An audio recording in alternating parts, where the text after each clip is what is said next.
Greetings. Today is 1/13/2019, and I'm doing a little in-between video about the Revelation 12 sign. The Revelation 12 sign occurred on 9/23/2017. And what that sign was and what it represented on that day was the spiritual conception of the 144,000. The 144,000 are believers prior to being sealed. And like I said in past videos, the 144,000 are the two witnesses. The Almighty calls Israel his olive tree. Spiritual Israel is the olive tree, and the Messiah says that the candlesticks are the seven churches. So it is impossible for the two witnesses to be two humans. A church is multiple people, and Israel is multiple people.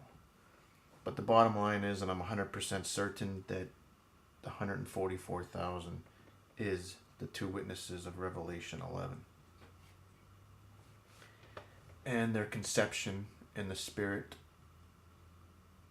was right here on 9/23/2017 when this celestial sign occurred, which is the most unique sign probably in all of human history. It never occurred before. A similar occurrence occurred when people believe the Almighty gave the prophecy in Eden, during Eden, about when the Messiah would conquer Satan, the enemy. So that was at least probably 6,000 years ago or whatever. And that wasn't exactly the way it was in September of 2017. It was similar, but not exactly. So this sign is even more unique than when the Messiah was born. So that just goes to show you how important the 144,000 must be to the Messiah. And he tells us that they are his chosen elect from among the many called believers. So on this date, it was the spiritual conception. Now, for the longest time, I was trying to figure out why this date was here. I kept plugging in numbers and nothing set well with me. And I kept getting 9 years. But I really don't like the number 9, so I was kind of like avoiding it. Until the one day I was studying about the 144,000. And I was reading Revelation 12, and I seen the word birth, and it was like a light bulb went off. The 9 years is representative of 9 months in a birthing process. So we have right here, 9/23/2017, the spiritual conception of the 144,000. Then 9 years later, 8/12/2026, at the seventh seal, is the Pentecost pilgrimage, or the second rapture. And that is when the 144,000 are birthed. Right here. This is when they are birthed.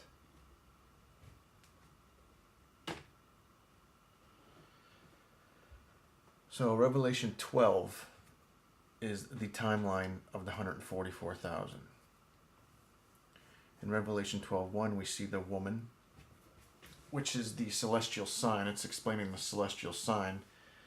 And not only was it one of the most unique celestial events in human history, but it was prophesied to us almost 2,000 years ago, which makes it even more miraculous. So Revelation 12:1, the woman is spiritual Israel, also known as the believers, us. And then in Revelation 12:2, we see that she is about to give birth.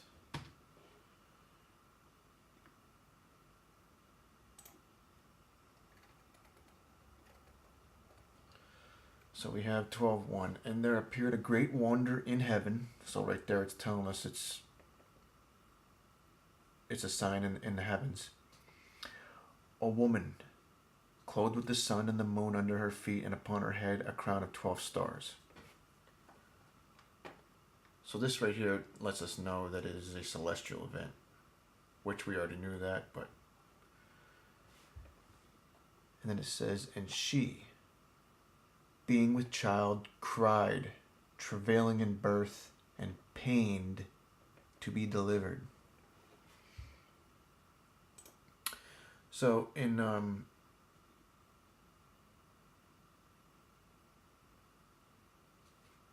the Messiah tells us what the birth pains are in Matthew 24, verse 8, Mark 13, verse 8, Revelation 6, 3 to 8, and the birth pains are seals 2 to 4, which are actually the Messiah's arrows hitting the earth.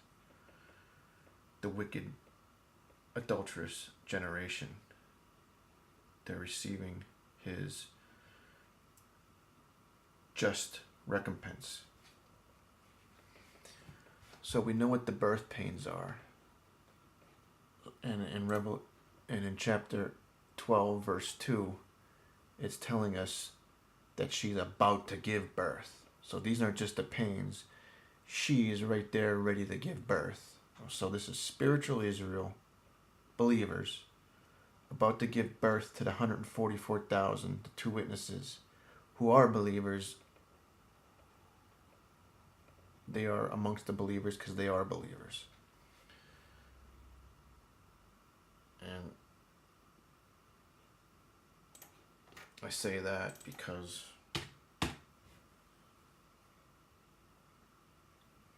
Revelation chapter 7, when it's talking about the 144,000, it says, hurt not the earth, speaking to the angels, hurt not the earth, neither the sea, nor the trees, till we have sealed the servants. Okay? They're already servants. And you can't be serving God if you're not a believer. You can't be serving the Almighty if you don't believe in Him. So they're obviously believers.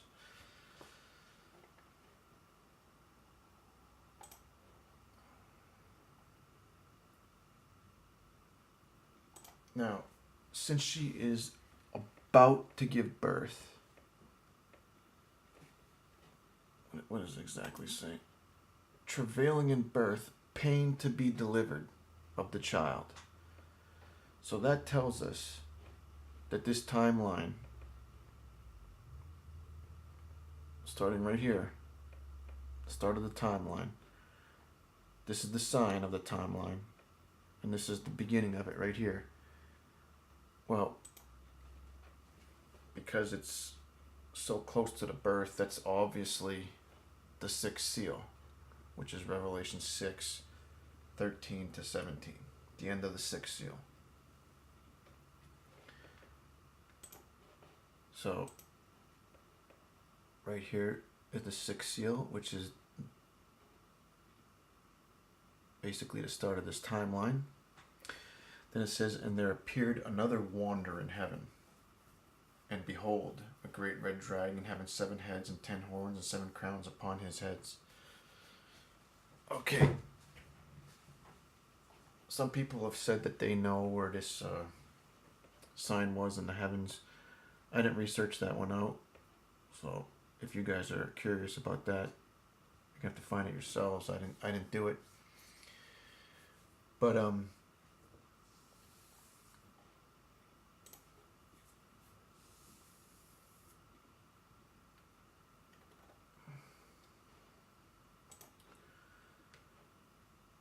right here is a confirmation of the seals. Seal 1 is the start of the coming of the Messiah. The coming of the Messiah is actually a 7-year process. It isn't boom, and he's here. It's going to happen like that for the event, but the actual whole process starts with Seal 1. The wise virgins get removed because they're kept from the hour of trial, and the seals are actually the trial. So the wise virgins get removed, and then we see Seal 1 with the Messiah, and his bow is already empty because he already shot his arrows towards the earth, and his arrows are seals 2 to 4. Okay. Then we see seals 2 to 4, which is the birth pains and the arrows hitting the earth. Same thing. Revelation 6, 3 to 8, Matthew 24, 7 to 8, Mark 13, 7 to 8, and Luke 21, 10 to 11. These all confirm the seals. Then there is the 5th seal. And the 5th seal, the martyrs, that is the first tribulation. That short period of when believers are delivered up and killed for faith in the Messiah. That is the first tribulation. It's only the 5th seal. And Revelation 6, 9 to 11, Matthew 24, 9, Mark 13, 12, and Luke 21, 16 all confirm the same thing. Now, seal 6 is the end of the coming of the Messiah. And it's the event, the end of the seal 6 is the event of his return. Okay? In New Jerusalem to near space. And I'm going to do another little in-between video within a couple days explaining the two events, because I know a lot of people are going to get hung up by me saying that New Jerusalem is here after the end of the 6th seal. But I think when I explain it, you guys will realize that it makes more sense that it's here than it not being here. So, and this is confirmed in Revelation 6, 12 to 17, Matthew 24, 29 to 30, and Mark 13, 24 to 26, and Luke 21, 25 to 27. And what I forgot to put is the 7th seal, which is Revelation 7, Matthew 24, 31, Mark 13, 25, or excuse me, 27, and it just says, in Luke it just says, after these things begin to take part, look up, your redemption is drawing nigh. Because the day of redemption is the 7th seal. And the 7th seal is when the last trump is blown and the dead in Christ are gathered up to the clouds, and then those that remain, because they missed the first rapture, then they're taken up, and we all go into New Jerusalem.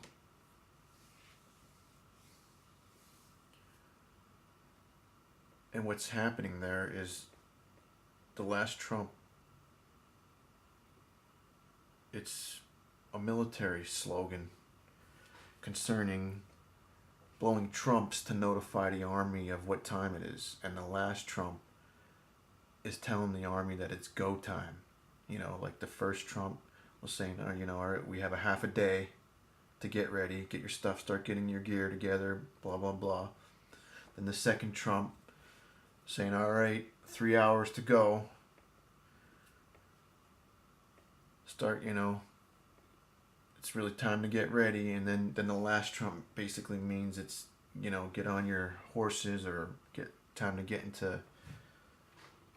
into line and start marching. And what it is the final preparation, is the Messiah gathering his people in the New Jerusalem to secure them prior to the war in heaven. That's what the last trump is all about. The final preparation before war.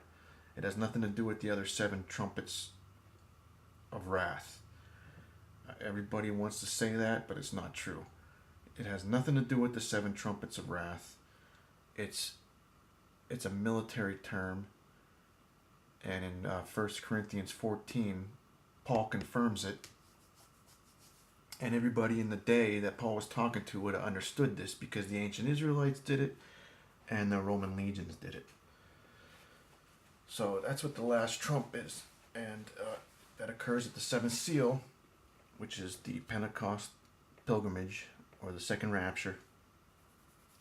And what's going on is the angels are securing the believers, all believers, dead and alive, into New Jerusalem. They meet up with the wise virgins and the angels and the 4 beasts and the Messiah and the Father.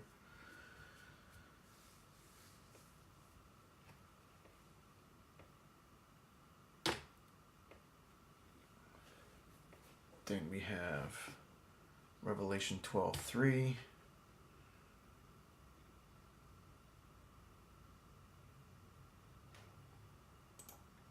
Which is, and there appeared another wonder in heaven, talking about the dragon.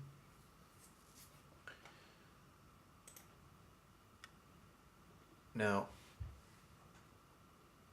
the 10 horns of the dragon are 10 rebel angels. Okay? There's 2 groups of wicked angels.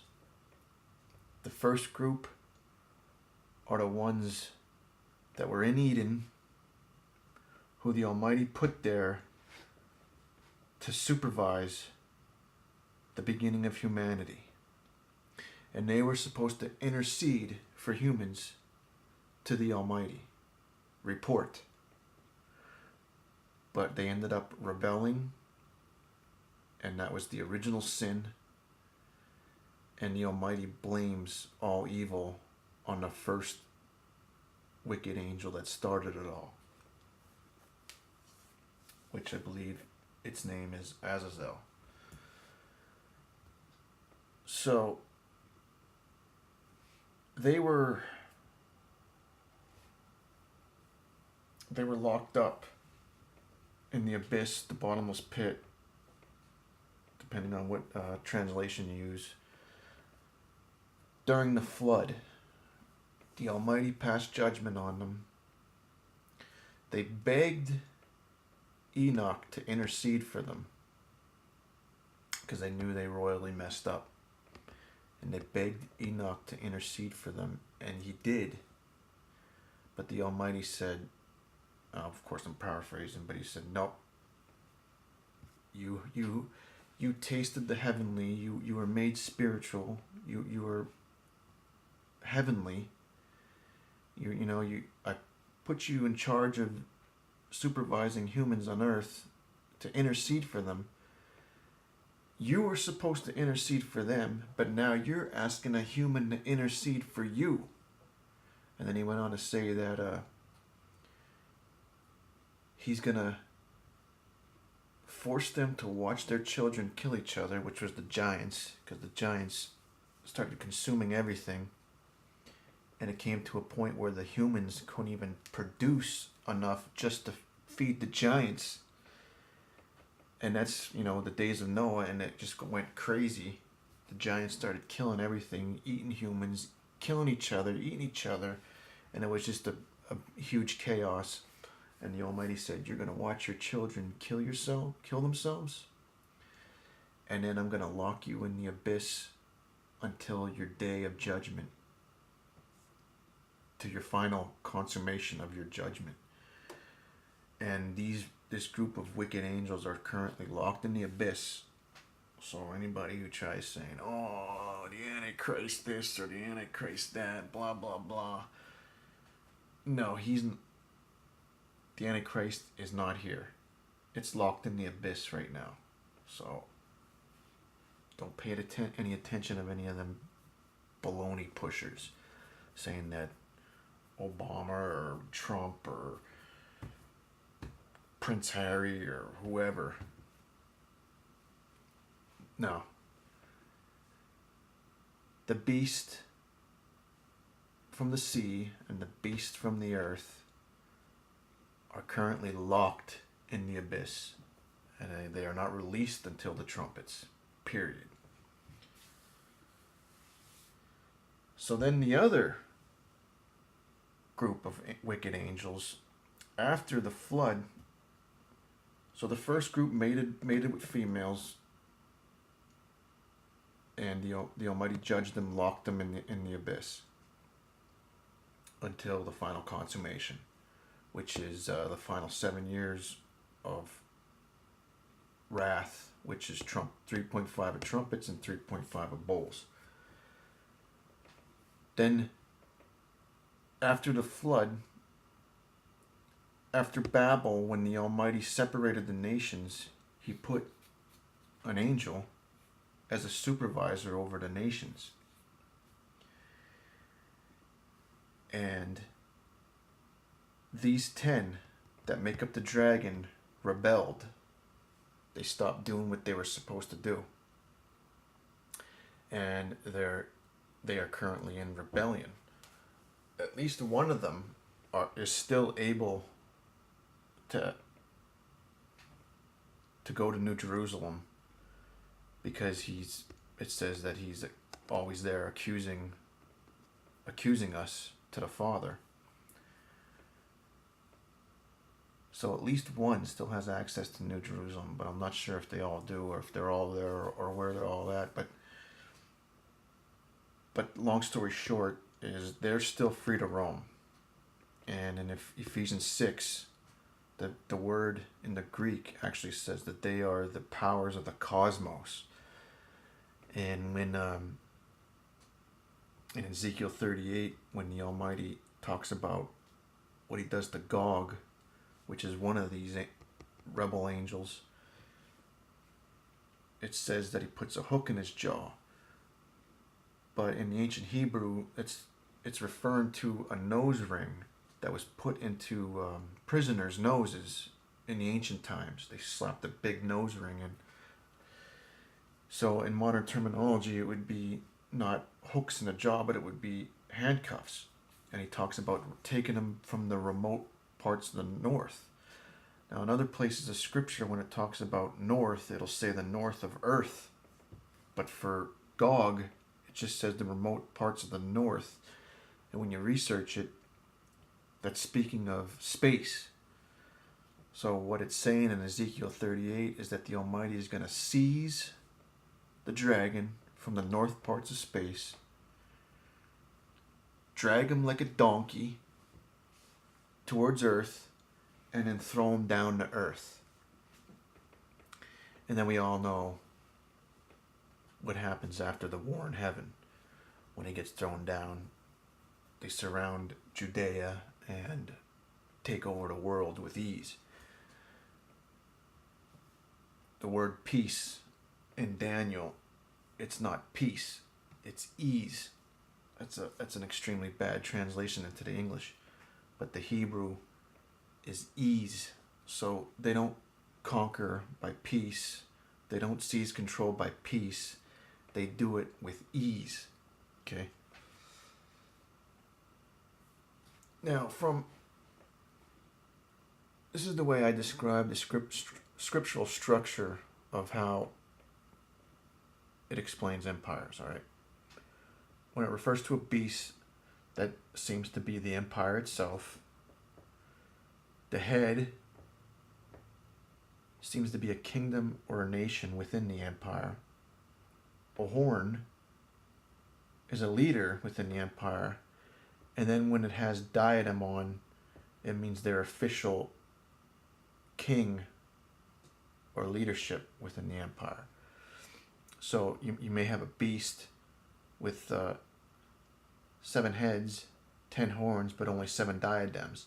So there's 10 leaders, but only 7 of them are actual official presidents or kings or whatever you want to say. That seems to be the typical structure of the way it works in Scripture. And the dragon is the 10 nations of Ezekiel 38, the princes. And an example is in Daniel 10 when the prince of Persia fights Gabriel. Okay. He is one of the princes that make up the dragon. You got the prince of Magog, the prince of Rosh, the prince of Meshech, the prince of Tubal, the prince of Put, Ethiopia, Gomer, Persia, Beth Togarmah, and Egypt.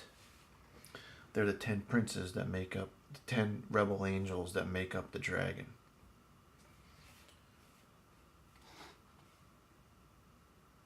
And they're basically mentioned in Revelation 12 because the 144,000 and the beasts and the dragon all come on to the scene at the same time, pretty much. There might be a couple days of variations, but they're basically on the scene at the same time. And Daniel 12, the 1290 day count starts at the 7th seal, and then the 144,000 come down 30 days later, and their 1260 starts. So the 1290 and the 1260 day counts run parallel. The 1290 begins 30 days prior to the 1260, but they both finish at the mark of the beast.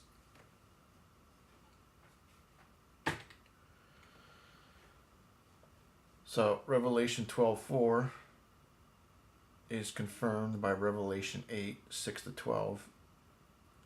The end result of the war in heaven is a third of the earth will not be able to see the heavens because of trumpets 1-4. This right here,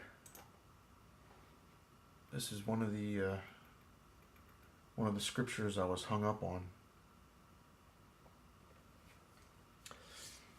because I kept getting,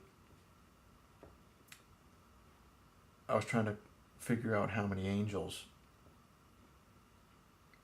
were part of the dragon, and I kept getting 10. The 10 kings, they're the 10 rebel angels that give their allegiance to the beast.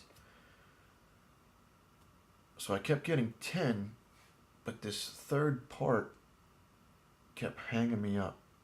And then finally, the Messiah gave me the answer the other night.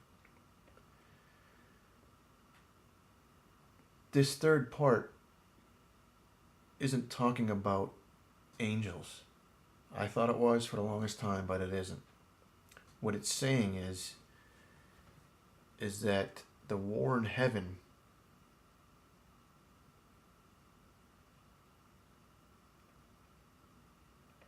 is going to cause a third part of the stars not to be seen. So basically,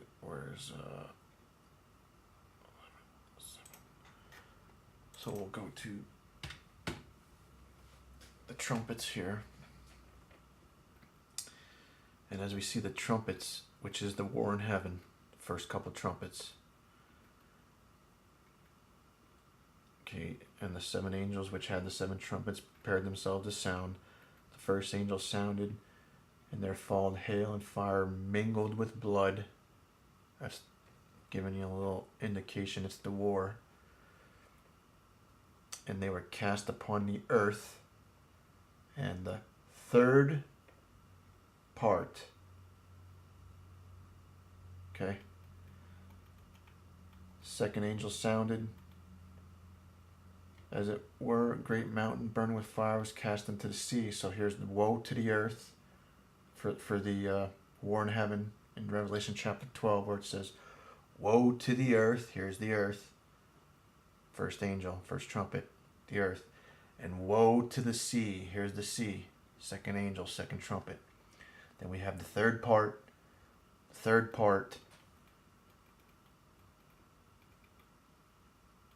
And then down here, the third part of the sun, moon, stars. This is what it's talking about when the dragon drags its tail. This is what it's talking about. It's not talking about that it drags a third of the angels with them. It's talking about this right here, the third parts.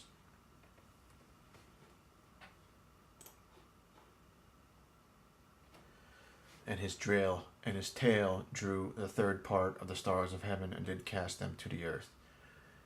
This is talking about the fallout, is what it is, of the war in heaven. Because of his insolence, his rebellion,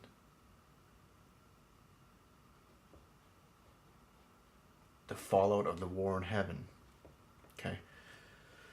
Then it says, the dragon stood before the woman, which was ready to be delivered, for to devour her child as soon as it was born. And here's another indication of how important these 144,000 are.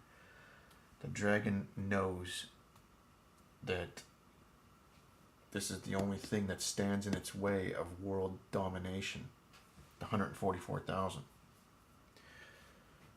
So what I believe is happening right here, when the dragon gets cast down,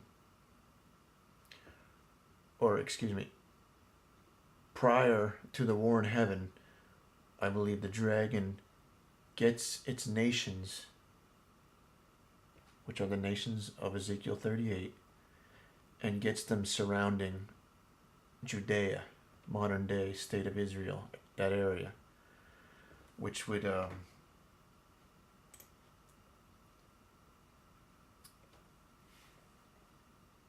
be a reference to Luke 21:20. When you see Jerusalem surrounded by armies, then recognize that her desolation is near. Then those who are in Judea must flee to the mountains, etc., etc. I believe the dragon standing before the woman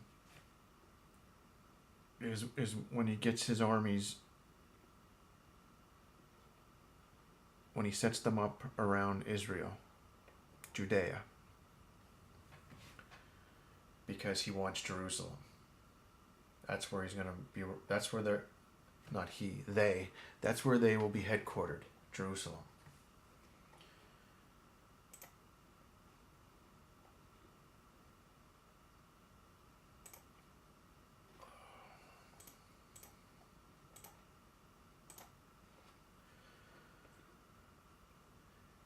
And he wants to immediately take out the 144,000.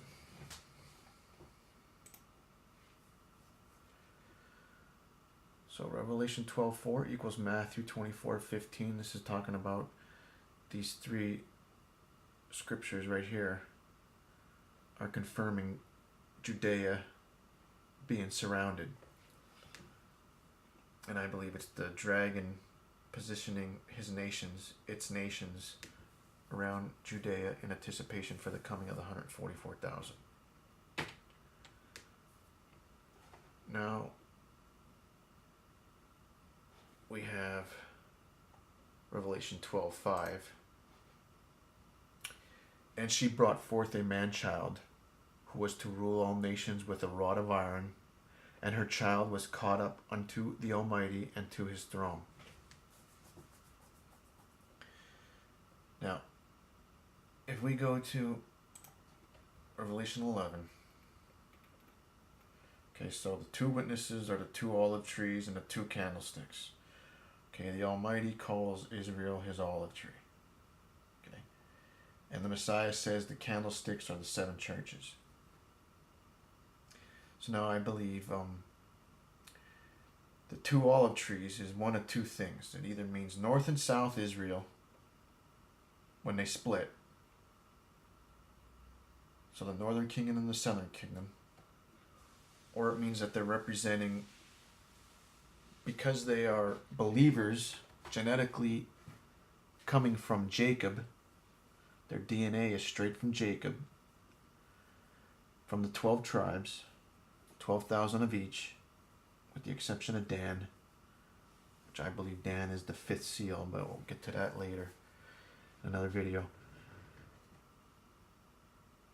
So it could either mean north and south, northern and southern kingdom, or that they're representing spiritual Israel and physical Israel at the same time. Could be either one. I personally think it's north and south, but so I mean, here you go. Like all these people saying that it's two men or two humans, whatever you want to say. Impossible. It can't be two humans. Right here it's two churches, two of the 7 churches, and then olive trees is Israel.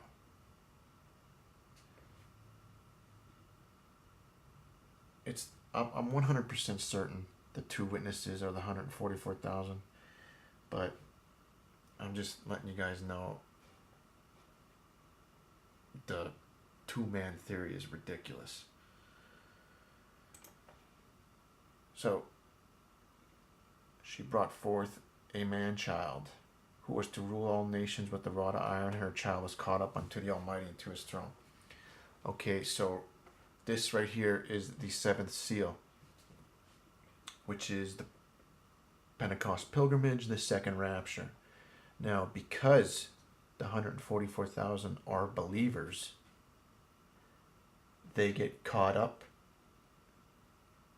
with the rapture unto the Almighty and to his throne.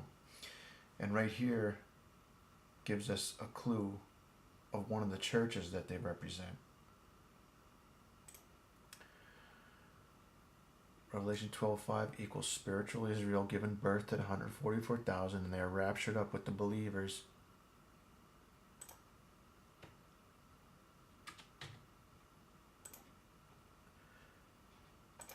Because they are believers who are genetically from Jacob. And this event, the rapture, is the start of the 1290 and the 1335 day counts in Daniel 12. These start at the same time because the 1335 is just an extra 45 days added on to the 1290. So this is also the start of the 1290 and 1335 day counts of Daniel 12. Now,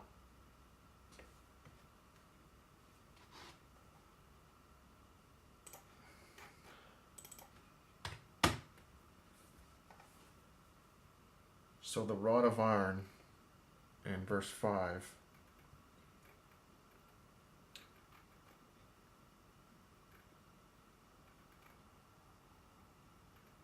gives us a clue to the one church they represent, and it's Thyatira. Okay. He that overcometh and keepeth my works unto the end, to him I will give power over the nations, and he shall rule them with a rod of iron, as the vessels of the potter shall be broken to shivers. So the 144,000 are representing, I believe this is the southern kingdom of Judah. The scepter shall not depart. So I believe Thyatira is representing the southern kingdom of Judah within the 144,000. And this little vessels of potter being broken is when they allow the beasts to kill them for refusing the mark. It says that the beast overcomes them, but I personally believe that they voluntarily give themselves up to the beast to set an example to the new believers that they won to the Messiah, their seed, the remnant of them. So they set an example, They go up, allow themselves to be killed. The newbies see it. That gives them courage to endure to the end. Now, I'm not 100% on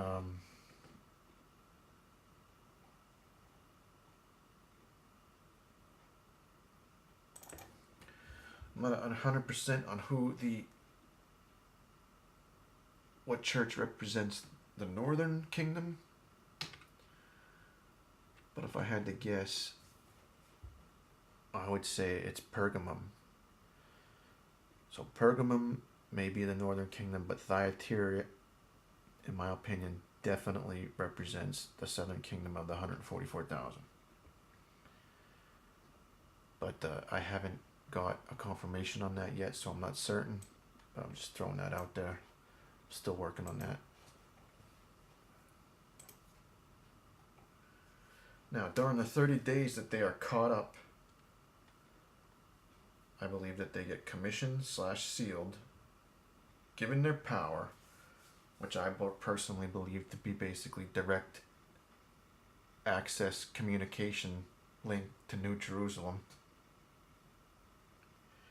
And they're actually, like in military terms, they're calling down fire from New Jerusalem. You know what I mean? Like if you're in the Marines or the Army and you're in a forward operating position and you're calling the coordinates of where the enemy are to either, jets or mortars or whatever, and then they fire. Well, I think it's going to be the same principle. I believe the 144,000 is going to be organized like an army, and that they are going to be calling down fire from New Jerusalem and the plagues and all that other stuff that they can do.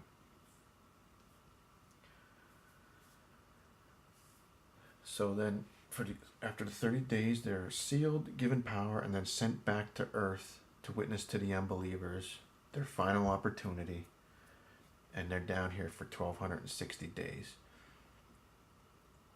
So 30 days after the second rapture, they get sent back, and at that same time as the war in heaven and the beasts are released, because the war in heaven, the first 5 trumpets occur over a 2-day period. It's not a long drawn out process. It's a 2-day period. And so the dragon and the beast of the sea, or the beasts, are basically all on the scene with the 144,000 all at the same time. And then Revelation 12:6 equals Revelation 11:3, when the 144,000 escape into a secure place in Jordan, where they headquarter and grow in numbers via their ministry for 1,260 days. And now, because of the rapture, now the 144,000, as of right now at this point, are the only believers on planet Earth. So they now represent spiritual Israel. And when it says, it says the woman fled. So the Greek is escaped into a secured place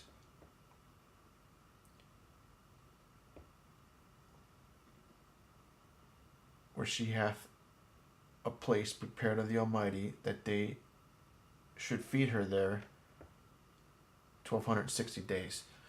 Now, in the Greek, this word is nourished, feed. What it means is their numbers grow. So it's saying she escapes to her secure place in Jordan that was prepared by the Almighty, where they should grow in numbers for 1,260 days via their ministry. Their numbers grow via their ministry. They're testifying, and people are coming to them, mostly from the area of Judea. So lots of them are going to be genetically from Jacob, but that doesn't mean that's all it's going to be. It's going to be open to everybody. So if there's Arabs there, Persians there, Africans there, Europeans there, it doesn't matter who's there. If they receive the message, they get it. People try to say that it's only for Israel, it's only for the Jews. No. This is for whoever receives it. Because Israel has already been saved at the cross. It's done deal, the deliverer was sent. Now, the only other deal there is to believe. That's exactly what Romans 11 says. All these people that try to say that there's some special thing, no, it's either you believe or you don't. But trust me, a lot of them are going to be believing at this point in time. So,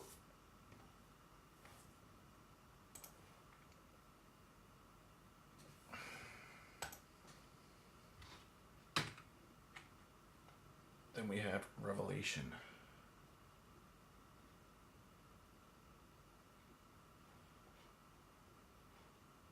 (12, 7, 19), which is the war in heaven. It equals Revelation 12:12, which equals Revelation 8, 6 to 12, which are the first couple trumpets. So this is the war in heaven, with the fallout hitting the earth and the sea, and the end result is 1/3 of the earth being destroyed, which I personally believe to be North, South, and Central America, completely obliterated from the fallout of the war in heaven. And the Pacific Sea. That's what I personally believe. I can't say for certain, but that's what makes the most sense to me. Then Revelation 12, 10 to 12 is the end result of the day of redemption, which is when they're saying,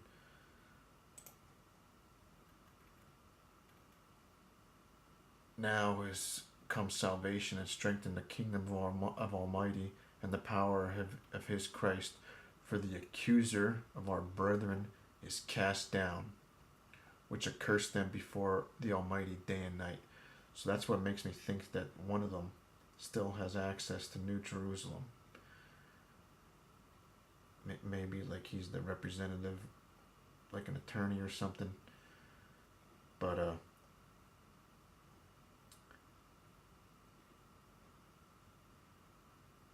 still gets cast down at the end of the day, so it really doesn't matter. So Revelation 12:13 equals Revelation 11:7 to 10, which is the dragon fighting against the 144,000 and eventually killing them for being the first to refuse the mark. And when the dragon, the beasts, when they kill the 144,000, that is when the mark is instituted, which is the end of the 1290 and the 1260. Okay? And at this point in time,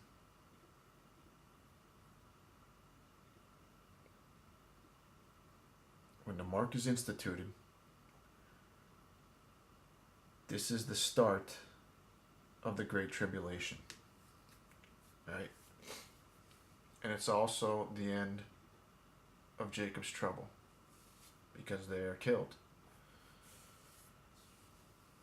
After the Great Tribulation, there is no more Jacob, because now it's only Babylon the Great after the Great Tribulation.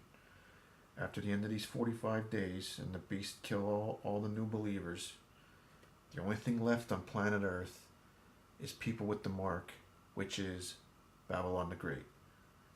The people that take the mark, that's what creates the empire of Babylon the Great. There is no Babylon the Great prior to the mark. It's the beast building up to it and the dragon building up to it, but it still isn't officially there until the mark, till that separation of flesh.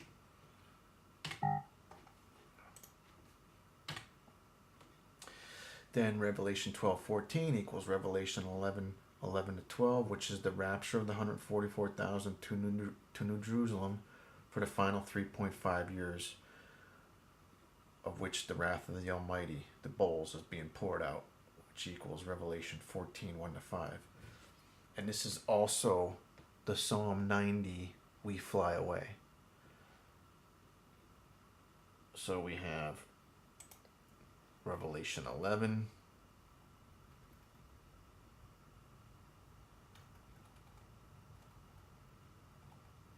the great voice from heaven saying, "Come up hither." It's the rapture of the 144,000, which in Revelation 12, it's the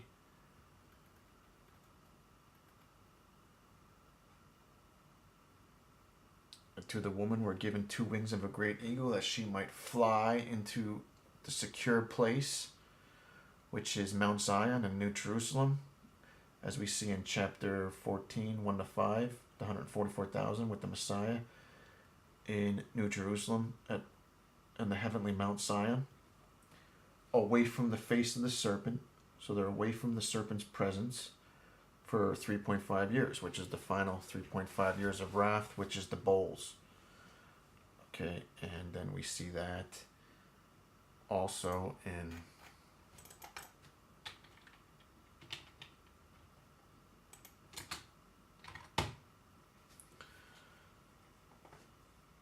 Psalms 90. So it's a triple confirmation, which most scripture does. Triple confirmations. Just gotta find it.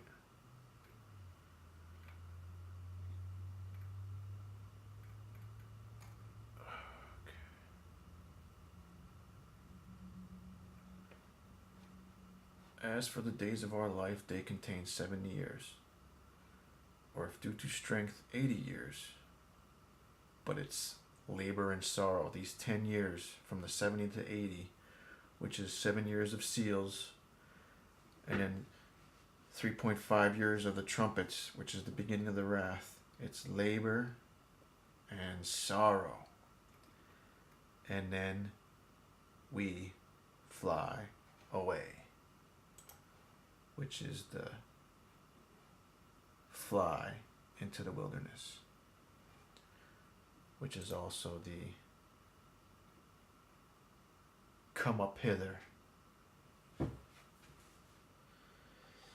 Okay?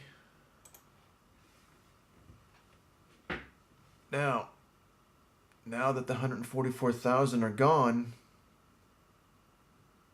now the new believers that they won, which is also referred to as their seed or the remnant of them, they are now representing spiritual Israel. So now they represent the woman. See how it's being passed? The baton is being passed. So we got Revelation 12:15 to 16 equals Revelation 11:13, which is the earth helping the new believers. And then we have Revelation 12:17, which is Revelation 14:12 to 16, which is the beast waging war for them 42 days on the new believers, and eventually killing them for not taking the mark. And in Revelation 14 and Daniel 12, we both see the blessed of the 1335, which is the end, which is the Revelation 14:12 to 16, which is the new believers being reaped, because it's the tabernacle pilgrimage. The grapes are ripe and they are picked.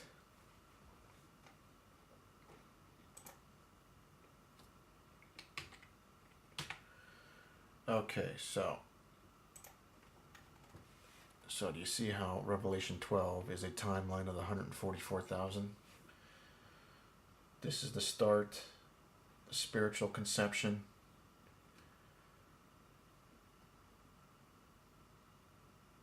This is almost 9 years later when they're about to be birthed at the end of the 6th seal.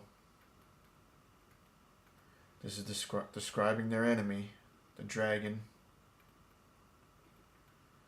This is describing the war in heaven and how the dragon positions its nations around Israel to get the 144,000 when they come. This is describing the birth, which is the seventh seal, 9 years later, representing 9 months of a pregnancy, showing that they definitely represent, one of the churches they definitely represent is Thyatira. Also showing that they are raptured up with the other believers. Then when they come back down, they flee into their secured place in Jordan that's prepared of the Almighty. Now, this could be something in Jordan, or maybe it's a ship that they come down from New Jerusalem in. I don't know what it is. If I had to guess, I would say it's a ship that comes down from New Jerusalem, like a mini New Jerusalem. New Jerusalem's almost the size of the moon, so 144,000 really isn't that many people, and so compared to New Jerusalem, that's minute. And they are there for 1,260 days is their ministry,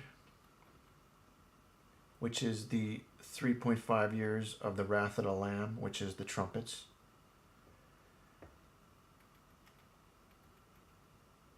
And right now they are representing spiritual Israel because they're the only believers on planet Earth until they start ministering.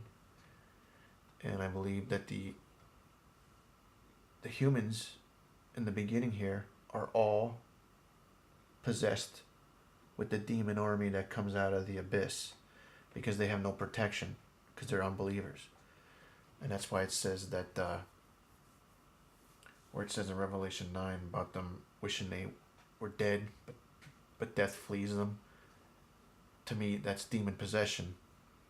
And that's why in Revelation 11, when it says that the prophets, the 144,000, the prophets tormented them. It's the same wording that the demon legion used when the Messiah came.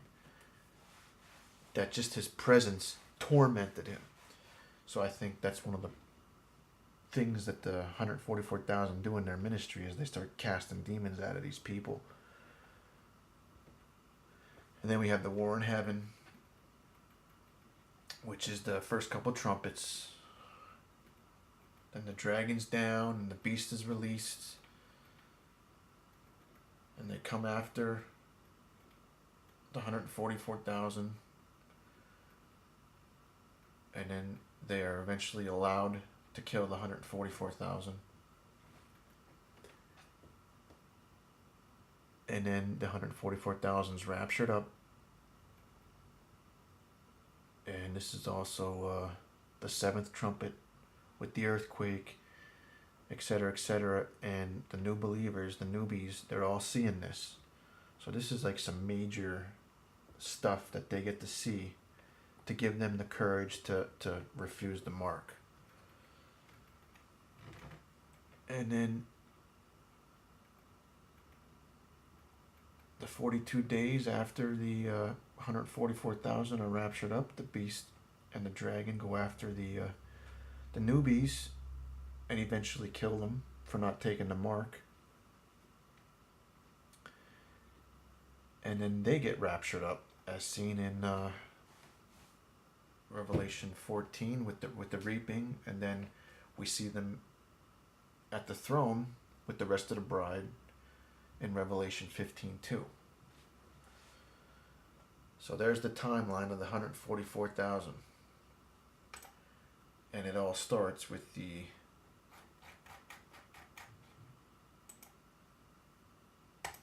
Revelation 12 sign here. Back in 9/23/2017, this was the spiritual conception. Then we have 9 years later, boom, the birth. Okay, there was something that I missed last video concerning the Passover pilgrimage that I just wanted to throw back out there. A timing consideration. Now, I'm not 100% on this. This just to me is like a breadcrumb of a possible clue to the timing. But in Daniel 10, 1-6,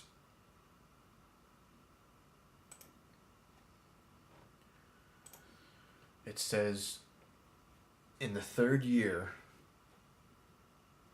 of Cyrus, king of Persia. Okay.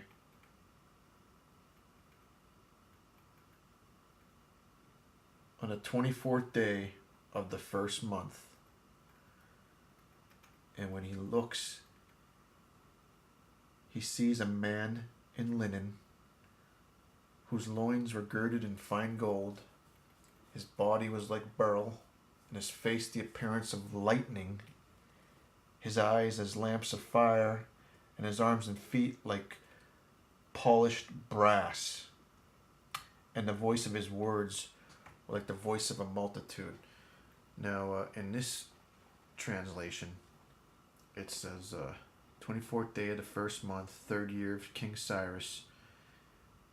And it says, dressed in linen, girded with a belt of pure gold. His body was like beryl. His face had the appearance of lightning. His eyes were like flaming torches. His arms and feet were like bronze. And his words were like the sound of a tumult. Now, other places in Scripture,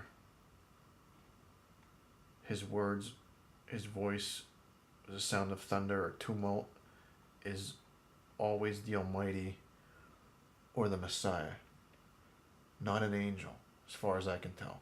Right? So this person that Daniel is seeing, I believe to be the Messiah, because he falls down on his face in front of this person, and you would think that when Gabriel comes over, that it's Gabriel, but if you read it, I don't think it is Gabriel. I think Gabriel's there with him, and then he comes over, touches him, tells him to get up, and then gives him some explanations. But this person right here, polished bronze, over here it says polished brass, but flames of fire, voice of a tumult, thunder, I believe to be the Messiah.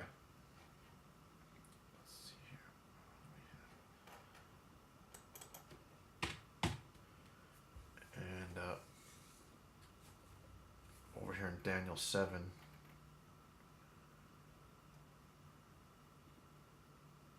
his vesture was like white snow, hair on his head like pure wool. His throne was ablaze with flames, burning with fire. A river of fire was flowing and coming out before him. Thousands upon thousands were attending him, myriads upon myriads standing before him. The court sat and the books were opened. I believe the first book is the seals. Okay.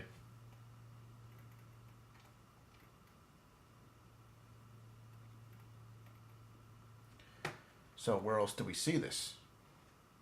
Only one time do we see this similar event in the New Testament.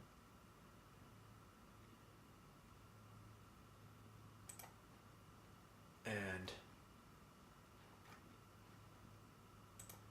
that's over here in Revelation 1.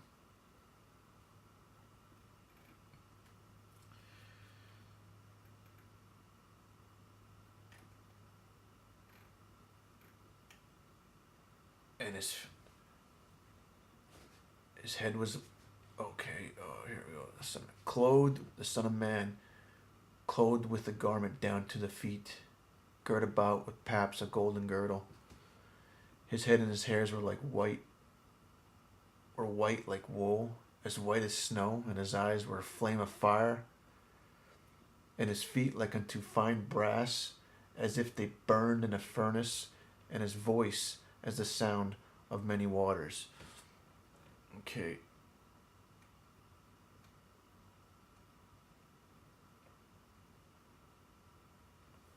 And that's at the beginning of the Revelation.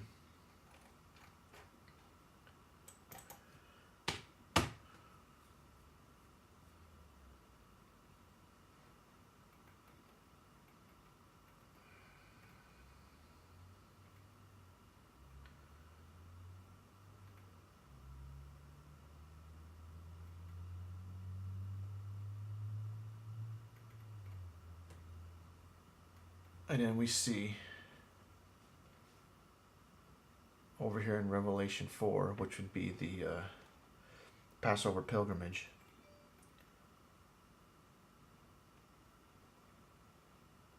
We see him again. And then out of the throne proceeding lightnings, thunderings, and voices. And there were 7 lamps of fire burning before the throne. And they are the 7 spirits of the Almighty. So what's my point?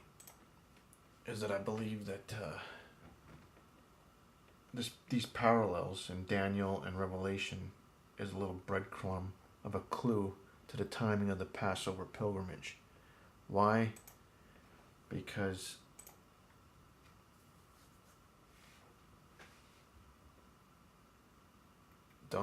President Trump is compared to Cyrus.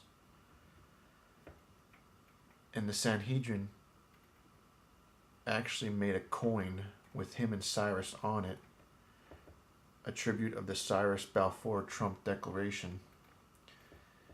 And this temple coin is the weight of what's required by the mandate of the Torah for males to donate to the temple. It's made of silver. So there's a coin with Trump and Cyrus. A lot of people liken President Trump onto Cyrus and Darius, and I personally believe myself that he has the mantle of almost all of the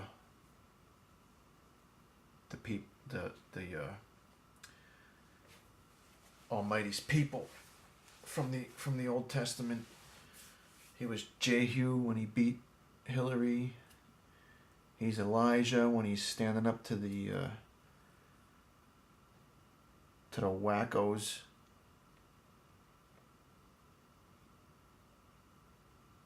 You know what I'm talking about. And I personally believe that the main mantle he has is Moses, and that he's trying to lead America and ultimately the world out of the system of slavery / bondage of the evil establishment. It's sad that so many Christians and believers don't see it, but you know, what can I say? So my point is that I believe this to be a clue of the possible timing. The 3rd year of Cyrus, which would be 3rd year of POTUS Trump, in the 1st month on the 24th day. So in 2019, the first, which would be the 3rd year of President Trump, the 1st month, which would be March, the 24th day is March 31st evening into April 1st, which is day 9 of Omer, the Omer count, and 2 days after Passover on leavened bread. So I believe there's a strong possibility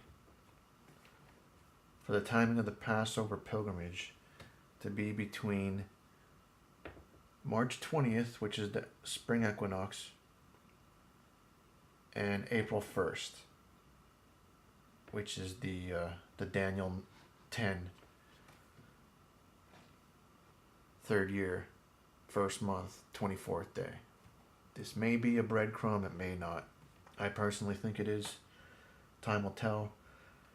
But if the Passover pilgrimage is in 2019, it should be no later than 4/12, which this year is actually Pentecost, and it's the anniversary of the state of Israel becoming a nation in one day. Alrighty, so there you have it. I'm gonna do another little in-between video within a couple days, and then in a week or two I'll do a video on the seals. So thank you and take care.